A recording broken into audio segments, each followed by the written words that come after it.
Hello, আসসালামু আলাইকুম সুপ্রিয় নিবন্ধনধারী ভাই ও বোনেরা, আশা করি আপনারা ভালো আছেন। আজ আমরা আলোচনা করব নিয়োগের ঘোষণা চান ১ থেকে ১২তম নিবন্ধনধারীরা। ১ থেকে ১২তমরা কি তাহলে নিয়োগ পাবে? নিবন্ধনে কেন এত জটিলতা?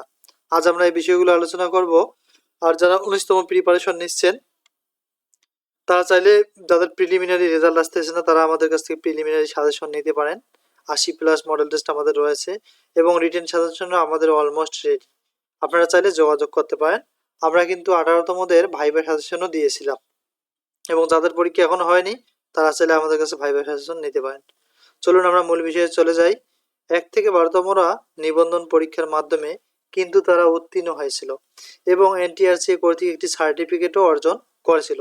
দুর্ভাগ্যবশত দেখা গিয়েছিল যে তা অনেকের এখান থেকে জব হয়নি, তবে কিছু সংখ্যক প্রার্থীর কিন্তু জব হয়েছিল। যদিও তখন এনটিআরসি ছিল অনেক জটিলতা, কারণ জব পাওয়ার পরেও অনেকজনের ইন্ডেক্স হতো না, বেতন নিয়ে বিভিন্ন ধরনের সমস্যা দেখা দিত, তাই আসলে অনেকেই কিন্তু তখন জব করেনি।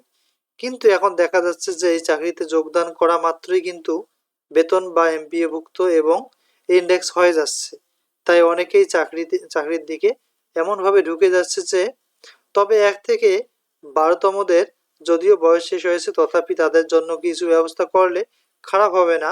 যাদের বয়স রয়েছে এবং যারা যোগ্যতা সম্পন্ন রয়েছেন তাদের জন্য একটু ব্যবস্থা করা উচিত, যেহেতু তারা কিন্তু পরীক্ষা দিয়েই সার্টিফিকেট অর্জন করেছিল।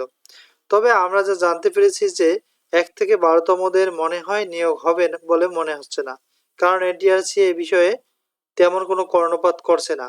যদিও তারা চেষ্টা করেছিল, কিন্তু বিভিন্ন কারণে আসলে এটি সম্ভব হচ্ছে না বলে মনে করা হচ্ছে।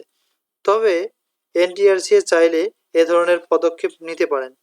এতে করে ষষ্ঠ গণবিজ্ঞপ্তিতে ১৮তমদের একটি প্রবলেম হতে পারে, কারণ ১৮তমতে অসংখ্য প্রার্থীকে রিটেন পরীক্ষার মধ্যে উত্তীর্ণ করা হয়েছে এবং তাদেরকে কিন্তু ভাইবা নেওয়া হচ্ছে।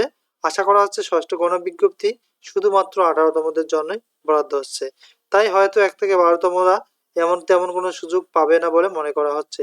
যদি মন্ত্রণালয় কোনো তথ্য প্রকাশ করে এবং তাদেরকে দেওয়ার চিন্তা ভাবনা করে, সেটা আলাদা বিষয়।